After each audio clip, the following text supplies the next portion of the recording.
The giant space station floated in the darkness between stars like a metal city. Inside its massive halls, warriors from every corner of the galaxy had come together for one purpose. They were here for the most dangerous mission anyone had ever attempted. The air buzzed with excitement and fear as creatures of all shapes and sizes prepared for what many believed would be their final battle. Commander Vext stood at the front of the main briefing room. He was tall even by his species standards, with dark green scales that looked like natural armor plating. His yellow eyes scanned the assembled warriors with the cold efficiency of someone who had seen too many battles. Behind him, holographic displays showed images of planets, weapons, and enemy forces that made even the bravest fighters shift uncomfortably in their seats. The room was filled with legends. In the front row sat 4 massive Gorlick warriors, each one standing over 2 meters tall, with 4 powerful arms that could crush steel beams. Their leader, Brutex, had scars covering his gray skin from 100 different battles. Everyone knew the stories of how he had single-handedly destroyed an entire enemy fortress using nothing but his bare hands in pure rage. Near the back of the room, 3 Zilani assassins sat in perfect silence. These beings could become completely invisible and move through solid walls like ghosts. Their leader, Shadowstrike, had never failed to eliminate a target in over 50 assassination missions. She wore a suit that seemed to bend light around it, making her outline shimmer and blur even when she was sitting perfectly still. Along the left wall stood a group of Thorgan champions. These warriors had thick, rocky skin that could absorb energy from any weapon and convert it into pure strength. Their commander, Ironhide, had once walked through a plasma bombardment that leveled an entire city block. The energy from those weapons had made him strong enough to tear apart battle tanks with his bare hands. Each warrior represented the absolute best their species had to offer. They had been chosen from millions of candidates through brutal tests that eliminated everyone except the most skilled and deadly fighters in the galaxy. Some could lift vehicles over their heads. Others could run faster than ground vehicles. A few could shoot energy beams from their eyes or breathe in the vacuum of space. Then Kim Hyun walked into the room. He looked completely out of place among the giants and monsters surrounding him. At average human height, with simple brown hair and dark eyes, he appeared almost fragile compared to the alien warriors. His combat gear was standard military issue without any of the advanced modifications or alien technology that enhanced the other fighters' abilities. The reaction was immediate. Brutex slammed all 4 of his massive fists onto the metal briefing table, creating deep dents in the reinforced surface. The sound echoed through the chamber like thunder. His voice was a deep growl that seemed to come from somewhere deep in his chest. "This is the human backup," he roared with laughter. "He looks like he would break if I sneezed on him too hard." The other warriors joined in the laughter. A Zilani assassin made a joke about humans being too weak to carry their own weapons. One of the Thorgan champions suggested that maybe Kim Hyun was there to cook meals for the real fighters. Even some of the smaller alien species, who were usually respectful of others, began making comments about human weakness and fragility. Park Ji-won sat in the corner of the room, trying to make herself invisible. She was the only other human present, serving as a communications officer for the mission. She had read Kim Hyun's file and knew that he had no genetic modifications, no cybernetic implants, and no alien technology grafted into his body. He was just a regular human soldier who had somehow qualified for this mission through normal training programs. She felt embarrassed for her entire species. Earth had only recently joined the Galactic Alliance, and humans were still considered newcomers by most alien civilizations. Many species questioned whether humans belonged in galactic military operations at all. Some openly suggested that Earth's membership in the Alliance had been a political decision rather than one based on actual capability. Commander Vext raised one clawed hand, and the laughter slowly died down. His voice carried the authority of someone who had commanded respect across a dozen different star systems. The mission briefing began with images of a dead planet floating in space surrounded by the twisted wreckage of ancient starships. The target was something called the Void Hammer, an ancient weapon discovered in the ruins of a civilization that had destroyed itself millions of years ago. The weapon had the power to eliminate entire star systems, turning planets and stars into cosmic dust in a matter of seconds. Archaeological teams had found evidence that the original creators had used it to destroy their own enemies before finally turning it on themselves in a civil war that left their entire species extinct. Now, space pirates led by the notorious warlord Cragmore had established a heavily fortified base around the weapon. They were attempting to unlock its secrets and use it to hold the entire galaxy hostage. Intelligence reports suggested that they were close to figuring out how to control the weapon's devastating power. The mission was simple in concept, but deadly in execution. A small team would infiltrate the pirate base, disable their defenses, and either capture or destroy the Void Hammer before Cragmore could use it. The base was protected by automated defense systems, an army of experienced mercenaries, and some of the most advanced security technology available in the galaxy. Each team member had been selected for specific abilities that would be crucial to the mission's success. The Gorlick warriors would handle heavy combat situations where raw strength and endurance were needed. The Zilani assassins would deal with stealth infiltration and eliminating key targets without raising alarms. The Thorgan champions would break through barriers and absorb enemy fire to protect the rest of the team. As for the humans, Park Ji-won would handle communications and technical support from their ship, but Kim Hyeon's role remained unclear to everyone, including himself. When Commander Vexed asked about his special abilities, Kim Hyeon simply stated that he was good at solving problems and adapting to unexpected situations. This answer made the alien warriors laugh even harder. In a galaxy filled with beings who could lift starships, become invisible, or survive in the vacuum of space, problem-solving seemed like the most useless skill imaginable. Several warriors made jokes about bringing a thinking human to a fighting mission. The briefing continued with detailed tactical plans, backup strategies, and emergency evacuation procedures. Each warrior was given time to describe their background and explain how their abilities would contribute to the mission. The stories they told were legendary. Brutek spoke of battles where he had fought against impossible odds, tearing through enemy lines like a force of nature. He described punching through reinforced blast doors that were designed to stop starship weapons. His most famous victory involved single-handedly destroying a fortress that had been considered impregnable by holding off an entire army while his allies escaped. Shadow Strike told quieter stories, but they were no less impressive. She had assassinated targets who were surrounded by the best security money could buy. Her victims never knew she was there until it was too late.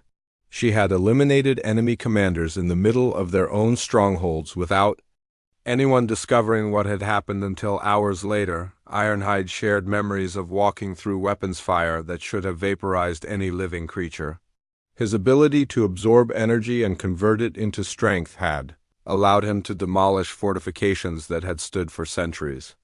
Enemy weapons only made him more dangerous rather than stopping him. When it came time for Kim Hyeon to share his background, he spoke quietly about various peacekeeping missions and training exercises.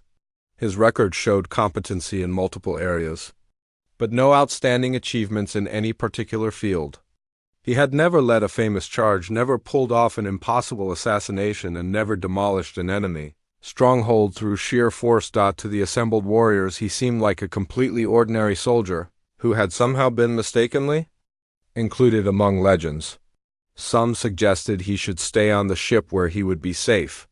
Others wondered if he might be useful for carrying supplies or maintaining equipment. A few questioned whether humans belonged in galactic military operations at all. Kim Hyeon listened to all of this without showing any emotion on his face. Throughout his career, he had heard similar comments from people who thought he was too ordinary or too weak for dangerous assignments. But he had volunteered for this mission for the same reason he had volunteered for every other dangerous job, because someone needed to do it, and he was willing to try. As the meeting ended, the other warriors continued making jokes about their pet human.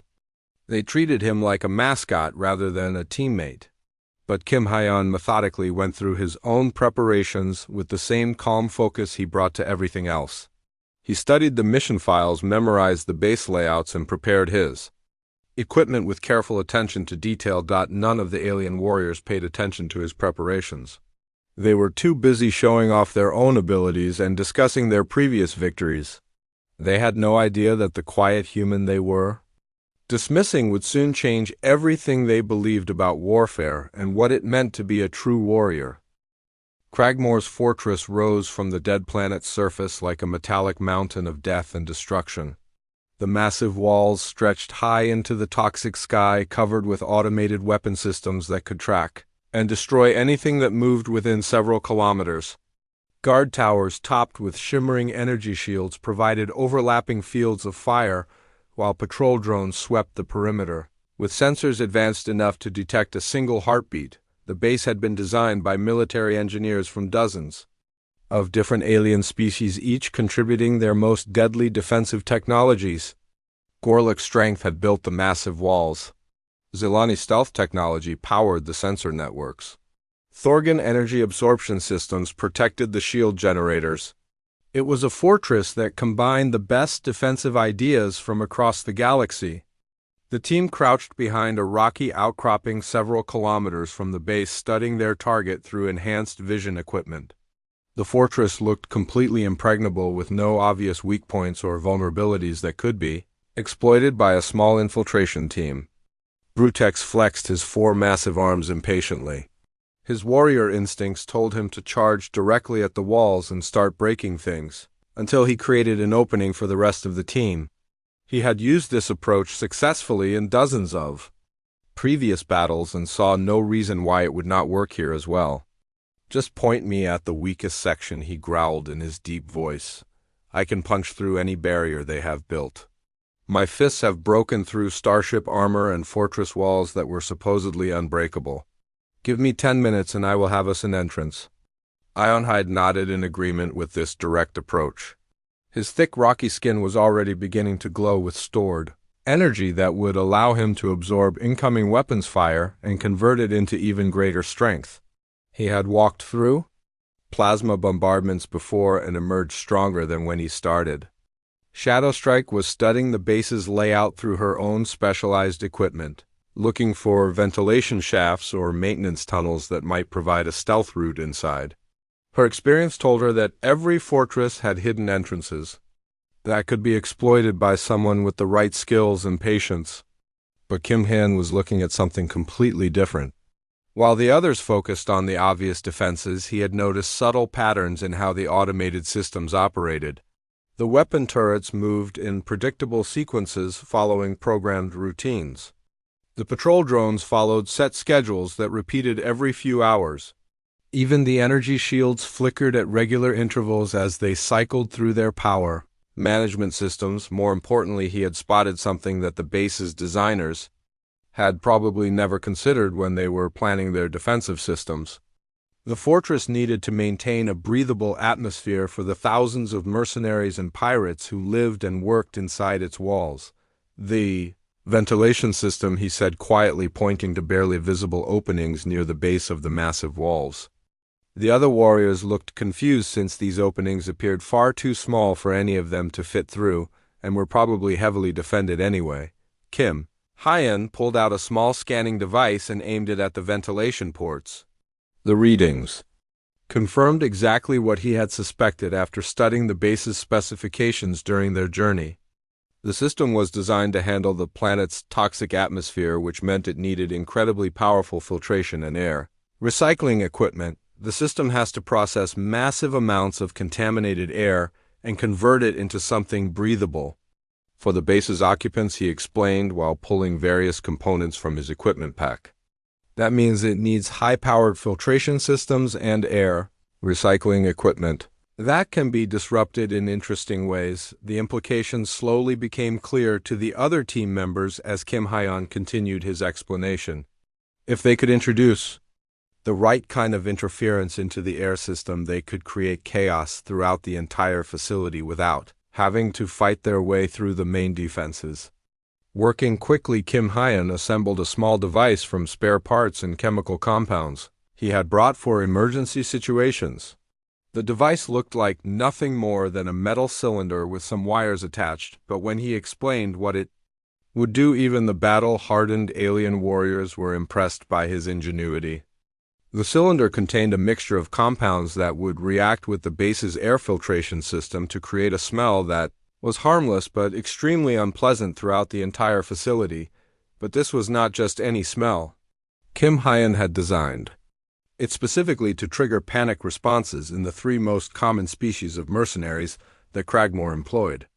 To humans, the smell would be unpleasant but tolerable, like rotten eggs mixed with burning rubber.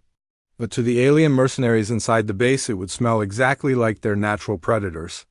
The Gorlek mercenaries would smell the hunting pheromones of the massive space beasts that had hunted their ancestors. The Zelani would detect the chemical signature of the energy parasites that fed on their species' life force.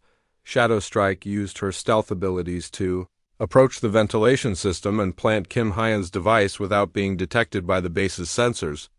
Within minutes of activation, alarms began sounding throughout the fortress as the facility's environmental systems registered what appeared to be a massive contamination event. Emergency lighting flickered on as automated systems began emergency air purging procedures.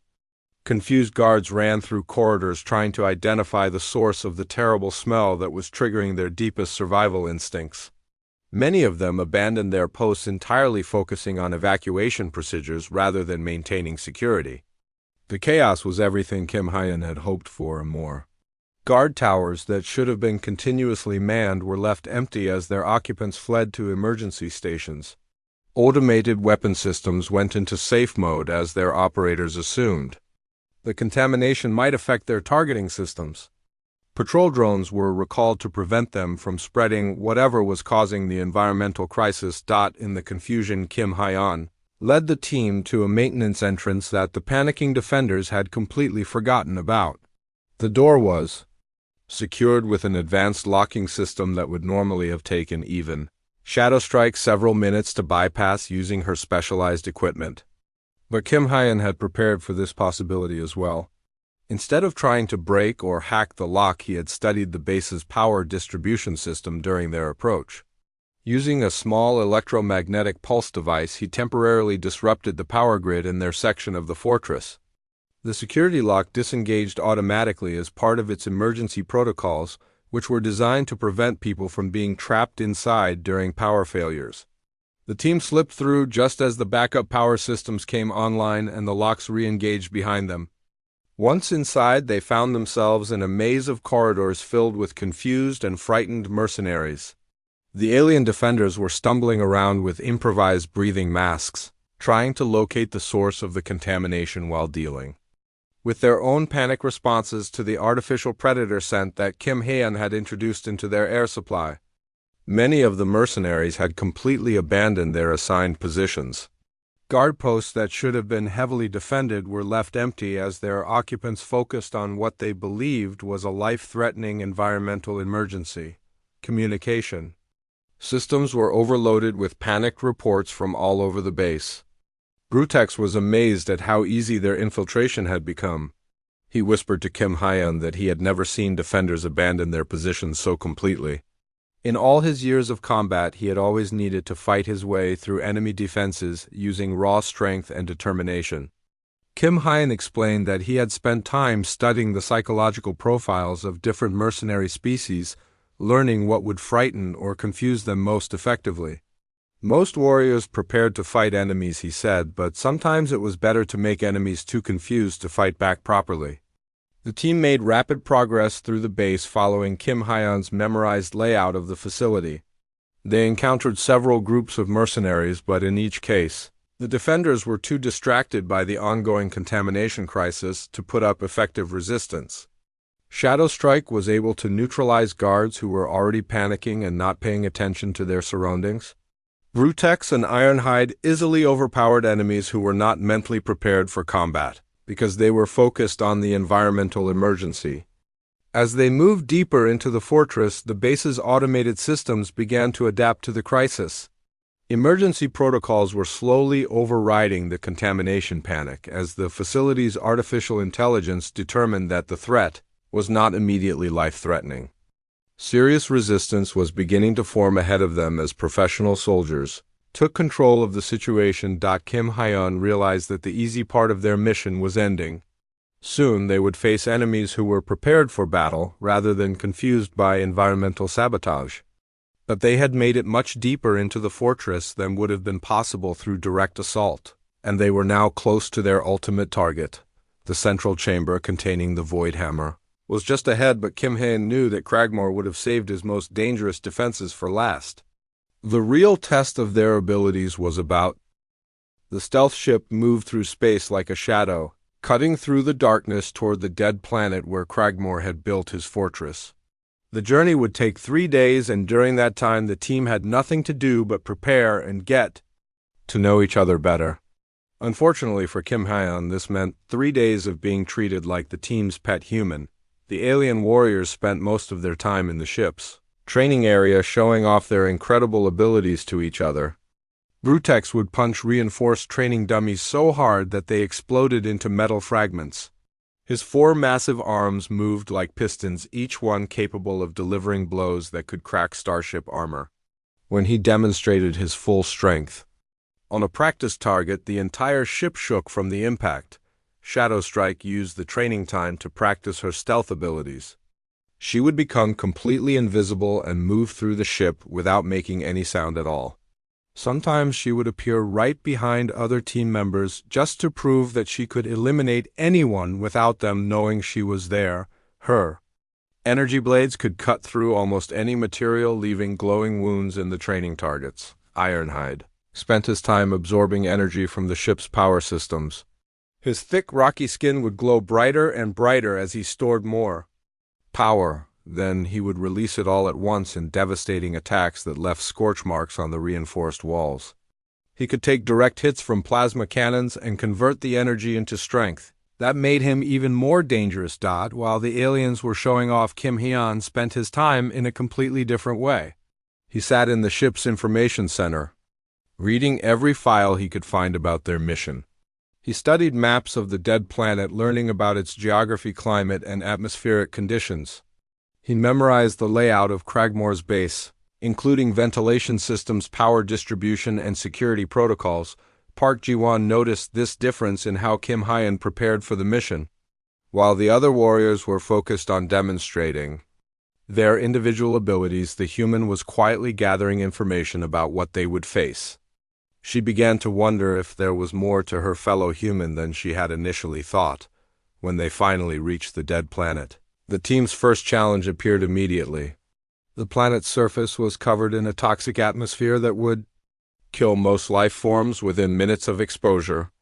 The air was filled with poisonous gases that could dissolve lung tissue, and acids that would eat through normal protective equipment.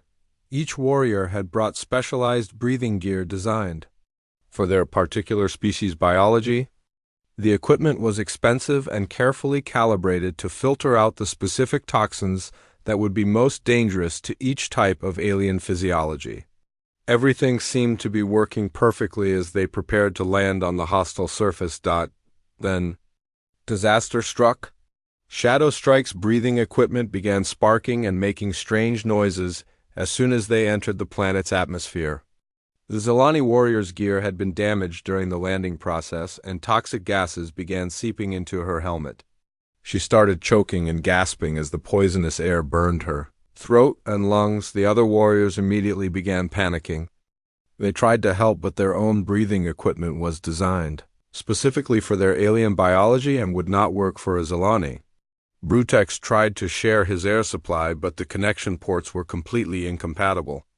Ironhide attempted to seal the leak in Shadowstrike's helmet, but the damage was too extensive for a quick repair. While everyone else was running around in confusion, Kim Hyun calmly walked over to the struggling assassin. He examined her damaged breathing gear with the same careful attention he had given to the mission files. Within seconds, he had identified the exact problem: a loose connection that had been jarred free during their rough landing on the planet's surface. But instead of simply fixing the loose connection, Kim Hyun did something that surprised everyone. He removed a small but important component from his own breathing equipment and used it to create a temporary bypass in Shadowstrike's system. The modification completely restored her ability to breathe safely in the toxic atmosphere. However, this meant that Kim Hyan's own breathing gear would now only work at partial efficiency. The toxic atmosphere that was already dangerous for humans became even more threatening for him. He had voluntarily put himself at greater risk to save the life of someone who had been making jokes about human weakness just hours earlier. Brutex stared in amazement at what the human had done. His voice was filled with confusion rather than his usual mockery when he asked why Kim Hyan would risk his own safety for someone he barely knew. After all, Shadow Strike had spent the entire trip making fun of humans and suggesting that they were too weak for real combat missions. Kim Hyan's answer was simple and direct. He said it was the logical thing to do because the team needed all its members to complete the mission successfully. But the alien warriors began to understand that this was about more than just logic. While they had been focused on individual glory and showing off their personal abilities, the human had been thinking about what was best for the entire group. As they moved across the planet's rocky surface toward Cragmore's base, they encountered their first group of enemy forces. A patrol of heavily armed pirates was riding fast attack vehicles across the terrain. The vehicles were equipped with powerful weapons and advanced sensors that would make them very dangerous opponents in a direct fight. The alien warriors immediately prepared for battle. Brutex flexed his forearms and began planning a direct assault that would use his incredible strength to smash through the enemy patrol. Shadow Strike activated her stealth systems and prepared to eliminate the pirates with surgical precision. Ironhide began absorbing energy from his equipment to prepare for the weapons fire he would need to absorb during the fight. But Kim Hyan held up his hand and suggested they observe the patrol before attacking. He wanted to watch their movement patterns and understand their tactics before committing to any particular strategy. The alien warriors were impatient with this approach since they were confident their superior abilities would be enough to win any direct confrontation. For 20 minutes they crouched behind rocky outcroppings, watching as the enemy patrol followed the same route over and over again. The pirates seemed to be following a specific path that took them around certain areas of terrain while avoiding others. To most observers, these avoided areas looked identical to everywhere else on the planet's surface. Kim Hyan noticed something that the others had missed. The patrol vehicles were consistently steering around particular sections of ground that appeared to be completely normal. When he pointed this out, Ironhide dismissed it as meaningless, saying they should just attack the patrol directly and continue toward their target without wasting more time on observation. But Kim Hyan insisted on investigating the areas that the patrol was avoiding. He had learned to trust his instincts about things that seemed out of place or unusual. The other warriors reluctantly agreed to check these seemingly empty patches of ground before launching their attack. What they discovered changed their entire approach to the mission. The ground that looked normal was actually covering a network of hidden explosive devices designed to destroy anyone trying to approach the base. The landmines were sophisticated enough to remain completely invisible to most sensors, but deadly enough to eliminate an entire assault team. The enemy patrol knew the safe route through this minefield, but any attacking force would be led directly into a trap that would kill them before they could reach the main base. Cragmore had prepared his defenses well, using the planet's natural terrain to channel enemies into predetermined killing zones. Kim Hyan studied the minefield layout and the patrol route for several more minutes. Then he suggested a completely different approach to dealing with the enemy. Instead of fighting the patrol directly, they could use the pirates' own defensive systems against them. By forcing the patrol to deviate from their safe route, they could eliminate the threat without revealing their presence to the main base. The plan was elegant in its simplicity. They would use Shadow Strike's stealth abilities to place a small explosive device along the patrol's normal route. The explosion would not be large enough to seriously hurt anyone, but it would force the patrol vehicles to swerve away from their predetermined path.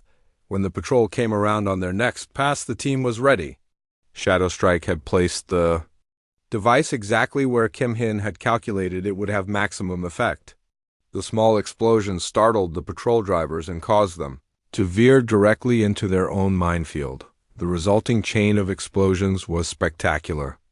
The hidden mines detonated one after another, creating a series of blasts that completely destroyed the patrol without anyone at the main base understanding what had happened. To outside observers, it would look like an accident or equipment malfunction, rather than an enemy attack. For the first time since the mission began, the alien warriors looked at Kim Hyon with something other than amusement or dismissal.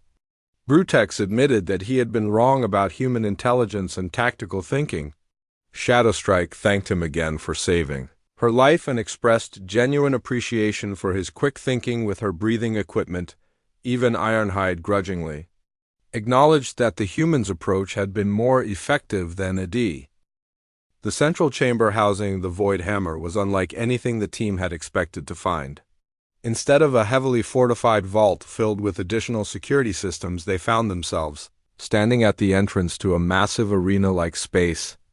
The chamber was so large that the ceiling disappeared into darkness above them and the walls curved away into shadows on either side. At the center of this enormous space, the ancient weapon floated in a shimmering energy field that made the air around it ripple and distort. The Void Hammer itself looked deceptively simple, just a metallic cylinder covered with strange markings that seemed to shift and move when viewed directly. The holographic displays surrounding the weapon showed its incredible, destructive power in terrifying detail. The displays showed star systems being reduced to cosmic dust in seconds. Entire civilizations that had existed for millions of years were wiped out by single pulses of energy that traveled faster than light itself. Planets that had taken billions of years to form were torn apart at the molecular level, leaving nothing behind but empty space. But the weapon itself was not their immediate problem. Standing guard between them and their target was something that made even the battle hardened. Alien warriors stepped back in shock and fear. Cragmore had hired the most feared warrior in the known galaxy as his personal bodyguard. For the ultimate prize, the creature that faced them was known throughout the galaxy simply as Vexthal the Apex Warrior. He stood 3 meters tall with natural armor plating that looked like it had been forged from the heart of a dying star. His 6 arms each ended in claws that could cut through any known material, including the hull plating of military starships. Multiple eyes covered his head, allowing him to track dozens of targets simultaneously, while his massive frame radiated an aura of controlled violence. Most terrifying of all, Vexthal had never lost a single combat in over 200 years of continuous warfare. He had destroyed entire armies single-handedly, walking through weapons fire that could level cities while tearing apart enemy forces with his bare hands. He had killed champions from every major species in the galaxy, including legendary warriors, whose names were spoken with reverence across star systems. The Apex Warrior spoke in a voice like grinding metal, mixed with distant thunder. His words echoed through the chamber with the authority of someone who had never been challenged successfully by any opponent he had ever faced. So the insects have finally arrived to steal my master's prize, he said with obvious amusement. I was told to expect elite warriors, but I see only the usual collection of pretenders and one pathetic human, who looks like he belongs in a museum rather than on a battlefield. His laugh was worse than his voice, a sound like the death screams of entire civilizations mixed with the collapse of reality itself. The sound made the chamber walls vibrate and caused pain in the ears of everyone who heard it. Even the hardened alien warriors felt fear creeping into their hearts. I will give you one chance to flee before I demonstrate why they call me the Apex Warrior, Vexthal continued while flexing his 6 arms in sequence. Each movement created small sonic booms as his claws cut through the air with impossible speed and precision. Brutex could not stand the mockery any longer. With a roar that shook dust from the chamber ceiling, he charged forward with all 4 arms swinging in devastating combination attacks. His massive fists, which had punched through blast doors and crushed vehicles, struck Vexthal's armor with tremendous force that created shockwaves through the floor, but the Apex Warrior did not even stagger from the impact. Instead, he casually backhanded Brutex with 1 arm, sending the 4-armed warrior flying across the chamber to crash into the wall with bone-breaking force. The impact left a crater in the reinforced metal and Brutex slumped to the ground unconscious before he could even understand what had happened to him. Shadow Strike immediately activated her stealth systems and disappeared from view.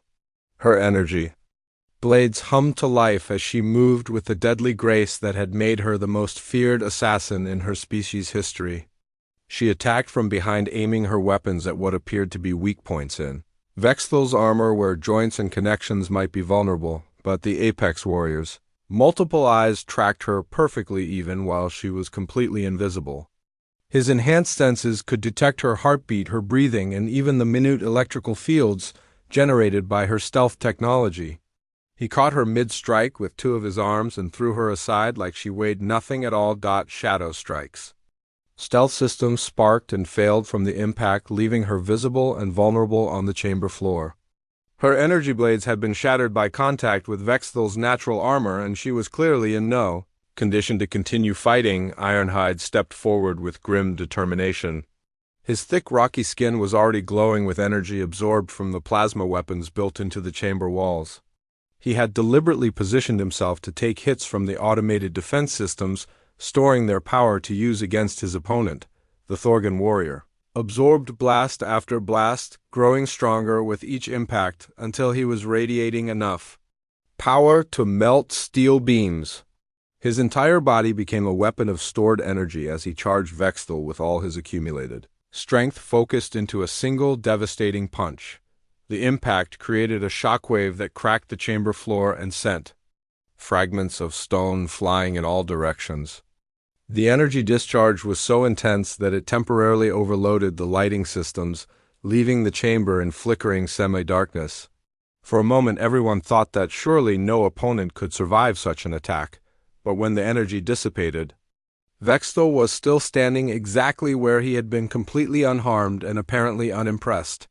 Worse than that, he grabbed Ironhide with four of his arms and began to squeeze with strength that defied belief, the Thorgan warrior's energy absorbing. Hide, which had protected him from countless weapons, began to crack under the Apex warrior's incredible grip. Ironhide tried to fight back, but his stored energy was useless against an opponent who was simply stronger than anything he had ever encountered. In less than 3 minutes, Vexthal had defeated 3 of the galaxy's most elite warriors without showing any signs of effort damage or even mild exertion. He dropped Ironhide next to his unconscious teammates and turned his multiple eyes toward Kim Hyan, who had remained motionless during the entire battle, and now for the entertainment portion.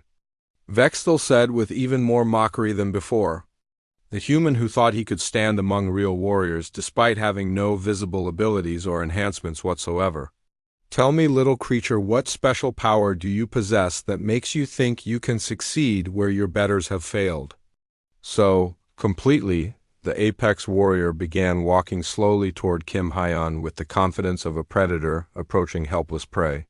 Can you turn invisible like the Zilani assassin who failed so miserably? He asked with false curiosity.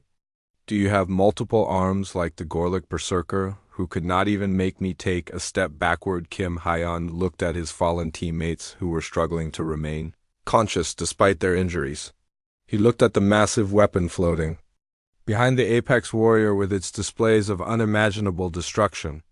Finally, he looked directly at Vexthal himself, studying the creature's posture, movements, and overall demeanor.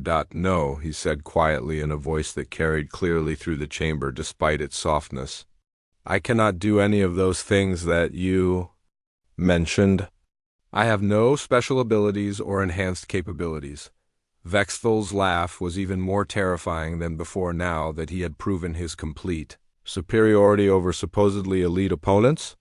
Then what exactly do you think you can accomplish here, little human? Your friends at least had abilities worth testing, even if they were inadequate for facing me. The fallen warriors wanted to warn Kim Hyan to run while he still had a chance.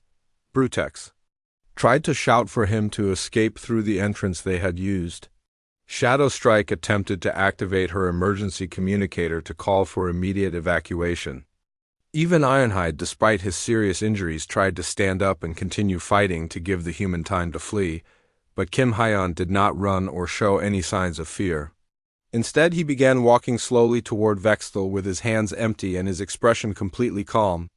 His movements were steady and deliberate, as if he was approaching a puzzle to be solved rather than a legendary killer who had just defeated 3 superior opponents. The apex warrior watched this approach with growing amusement and curiosity. He wanted to see what the human's final desperate strategy might be before ending this pathetic display once and for all. "Interesting," he said while flexing his claws in anticipation. "You are either incredibly brave or incredibly stupid human. Perhaps both qualities are common among your weak species." Kim Hyeon stopped just outside of Vexthal's reach and said something that surprised everyone in the chamber, including the apex warrior himself. "You are absolutely right about my limitations," he said in the same calm voice. "I do not have special abilities like my teammates. I cannot punch through walls or turn invisible or absorb energy from weapons. But I do have one significant advantage that you do not understand or appreciate." Vexthal's multiple eyes focused on a human with predatory interest mixed with genuine curiosity. "And what advantage would that be?" Little creature Kim Hyeon's answer was so simple that at first nobody understood. Vexthal's laughter filled the massive chamber, but there was something different about the sound now. Mixed with his usual amusement was a hint of confusion that had not been there before. The apex warrior was trying to understand what the human meant by such a simple statement. "Watching me fight," he repeated with obvious mockery. "That is your great advantage over the greatest warrior in galactic history. Every opponent I have ever faced watches me fight right up until the moment I tear them apart with my bare hands. Observation will not save you from death, little human." But Kim Hyeon continued speaking in the same calm, measured voice he had used throughout their entire mission. His tone never changed, despite facing certain death from the most feared killer in the known galaxy. "When you fought Brutex, you used your right rear arm to block his initial attack and your left front arm to deliver the counterattack. That sent him flying," he said with the precision of someone analyzing a technical manual. "When Shadow Strike attacked from behind, you turned exactly 30 degrees to your left and caught her with your middle arms before she could complete her strike." The apex warrior found himself listening despite his confidence in his own superiority. He had not expected the human to provide such detailed analysis of combat techniques that most opponents never even noticed while fighting for their lives.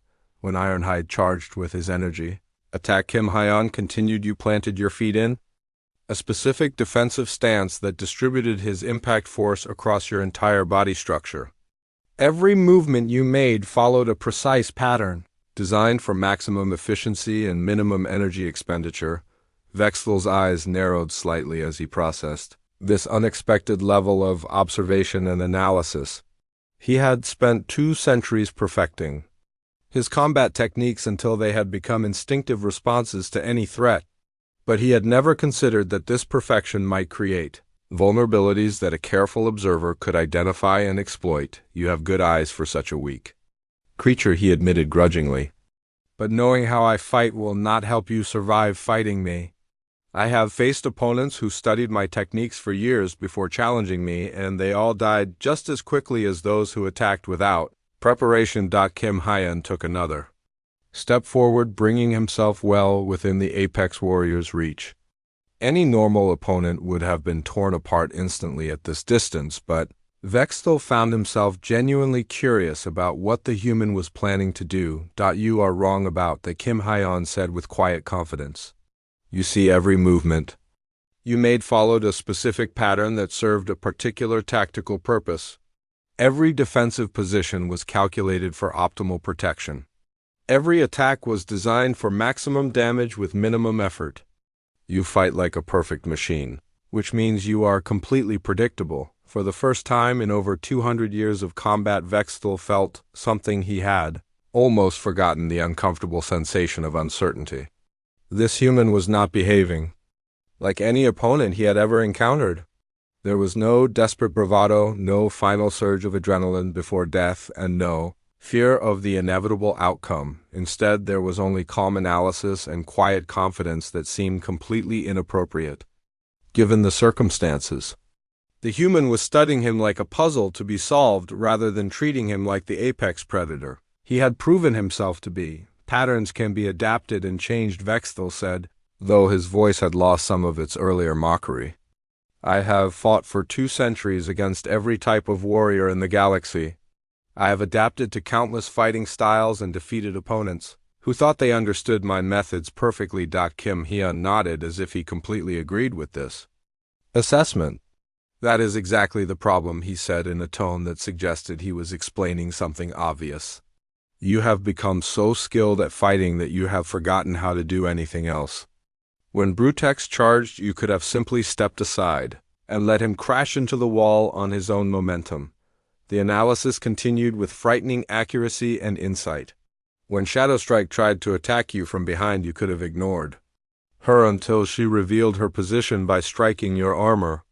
When Ironhide built up energy for his charge, you could have disrupted his power absorption before he became dangerous enough to require a defensive response. Vexthel found himself reconsidering each of the encounters he had just won so decisively.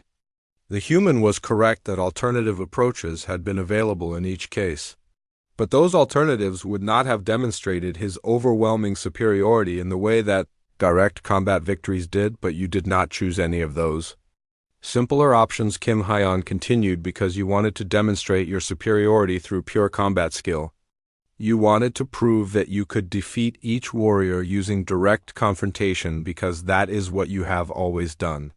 That need to prove yourself through combat is what makes you predictable. The apex warrior extended his claws to their full length. The razor-sharp weapons could cut through starship hulls and had ended the lives of countless opponents over the centuries. His voice carried a note of genuine anger now rather than mere amusement. Enough talk, human, he snarled with growing irritation. Your analysis means nothing if you cannot act upon it in actual combat.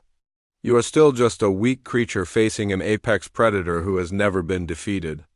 Now show me what you think your observations can accomplish against real power. Instead of attacking or assuming a defensive position, Kim Hyun did something that completely defied all expectations and combat logic. He sat down on the chamber floor, cross-legged, closed his eyes as if he was preparing to meditate rather than fight for his life. The action was so bizarre and unprecedented that Vexthel actually hesitated in confusion.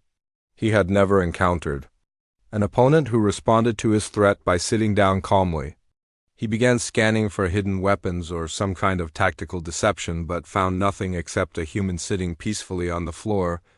What are you doing? The apex warrior demanded while his multiple eyes searched for any sign of a trick or trap. His combat instincts were screaming warnings, but he could not identify any actual threat from the motionless human. Kim Hyun opened his eyes and looked directly at his opponent with the same calm expression he had maintained throughout their conversation. I am doing what humans do best, he said simply. I am thinking about this problem from a completely different perspective than anyone has ever used before. He gestured toward the floating Voidhammer behind Vexthel without standing up or making any threatening movements. You are guarding that weapon because Cragmore hired you to prevent anyone from stealing it or using it against him. But what if someone did not want to steal it at all? The question caught Vexthel completely off guard. In 200 years of combat, no opponent had ever asked him about his motivations or tried to understand his purpose beyond the immediate fight. Every previous enemy had focused solely on trying to defeat him through superior skill or overwhelming force. What do you mean? He asked despite his better judgment. The question had awakened a curiosity that he had not felt in decades of routine victories over predictable opponents. Kim Hyun stood up slowly with his movements remaining deliberate and completely non-threatening. That weapon can destroy entire star systems, he said while pointing at the ancient device. If someone activated it here, this entire planet would be vaporized along with Cragmore's base, his entire army, and anyone else unfortunate enough to be in the area. Including you. For the first time since accepting this assignment, Vexthel's perfect confidence began to waver slightly. He had been so focused on preventing theft of the weapon that he had never seriously considered the possibility of someone using it as a suicide weapon to eliminate everything in the immediate area. The weapon Cannot be activated without specific authorization codes that only my master possesses, he said with less certain.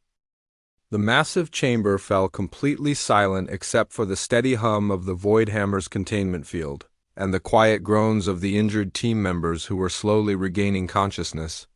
Vexthel stood motionless staring at Kim Hyun, with an expression that mixed confusion, amazement, and something that might have been respect. For 200 years, the Apex Warrior had lived in a universe where every problem could be solved through superior combat ability. Enemies were defeated through strength, speed, and skill. Challenges were overcome through the application of overwhelming force. Victory belonged to whoever could fight most effectively, and survival went to the strongest. But this human had shown him a completely different approach to conflict resolution. Kim Hyun had not tried to match his physical abilities or compete with his combat experience. Instead, he had identified the real problem behind their confrontation and found a solution that made fighting unnecessary. You have given me much to consider, Vexthel said slowly, as if each word required careful thought. His voice had completely lost its earlier menace and mockery. In all my years of combat, I have never encountered an opponent like you. You have defeated me without striking a single blow. Kim Hyun shook his head respectfully. I have not defeated you, he said quietly. I have simply shown you that we do not need to be enemies. The real enemy is the weapon itself and the threat it represents to innocent people throughout the galaxy. We both want to prevent that weapon from being used for destructive purposes. The Apex Warrior looked at the floating void hammer with its holographic displays of planetary destruction and civilizational collapse. For the first time, he truly considered what would happen if Cragmore succeeded in unlocking its full potential. Billions of innocent beings would die and entire star systems would be reduced to cosmic dust. My master intends to use that weapon to hold the galaxy hostage, Vexthel admitted with obvious reluctance. He plans to demand tribute from every inhabited world in exchange for not destroying them. Those who refuse to pay will be made examples for the others to see. Kim Hyun nodded as if this was exactly what he had expected to hear. That is why the weapon must be removed from his control, he said. Simply. The question is whether we can accomplish this goal through cooperation rather than continued conflict. Brutex groaned loudly as he struggled to sit up against the chamber wall. His forearms were clearly injured, but he was conscious enough to follow the conversation between Kim Hyun and their former opponent. His voice was weak but filled with amazement. Are you actually negotiating with the creature that just nearly killed all of us? He asked in disbelief. This is the Apex Warrior, the most feared killer in galactic history. He has never shown mercy to any opponent in 2 centuries of combat. Shadowstrike activated her emergency medical systems and began treating her own injuries while listening to the exchange. Her stealth technology was still damaged, but her mind was working clearly enough to understand the implications of what was happening. The human has accomplished something that none of us could do through combat, she observed with grudging admiration.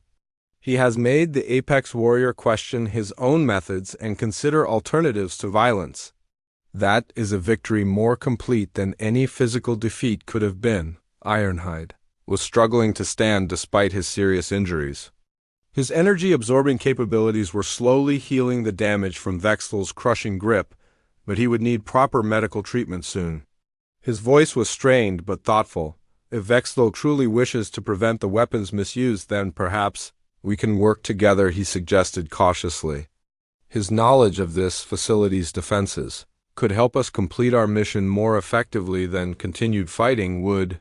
Vexthel considered this proposition while studying each member of the team. These were elite warriors who had earned their reputations through skill and bravery. They had not retreated even when facing certain death, and they had supported each other despite their individual injuries. More importantly, they were fighting to protect innocent people rather than for personal glory or material gain. Their mission was fundamentally different from the countless battles he had fought for employers who cared only about their own power and wealth. I have served Cragmore faithfully for 3 years, Vexthel said after a long pause. But I have never agreed with his methods or his goals. I became his bodyguard because he offered me worthy opponents to fight, not because I supported his plans for galactic domination. Kim Haeon sensed that this was a crucial moment in their negotiation. The apex warrior was reconsidering fundamental assumptions about his own life and purpose. But change would not come easily to someone who had followed the same path for 2 centuries. What would you do if you were no longer bound by your contract to Cragmore? Kim Haeon asked gently. If you could choose your own path, what kind of battles would be worth fighting? The question struck at the heart of Vexel's existential crisis. He had spent so long being the ultimate weapon that he had forgotten what it meant to have personal goals and values beyond combat effectiveness. I do not know, he admitted with surprising honesty. I have been a warrior for so long that I cannot imagine being anything else. But perhaps there are causes worth fighting for that go beyond personal glory or financial compensation. Kim Haeon stepped closer to the massive alien warrior without showing any fear or hesitation. Your combat skills are legendary throughout the galaxy, he said respectfully. But those same abilities could be used to protect innocent people instead of threatening them. The Galactic Alliance is always in need of defenders who can stand against real threats to civilization. The suggestion opened up possibilities that Vexel had never seriously considered. Instead of fighting for whoever paid him the most, he could choose battles based on moral principles and the protection of those who could not protect themselves. But first we must deal with the immediate situation, Vexel said while looking at the Void Hammer. Cragmore will not simply allow his prize to be taken without a fight. He has backup plans and emergency protocols that will activate if his primary defenses fail. Kim Haeon nodded and began pulling out his technical equipment. Then we need to work together to ensure the weapon is safely neutralized, he said.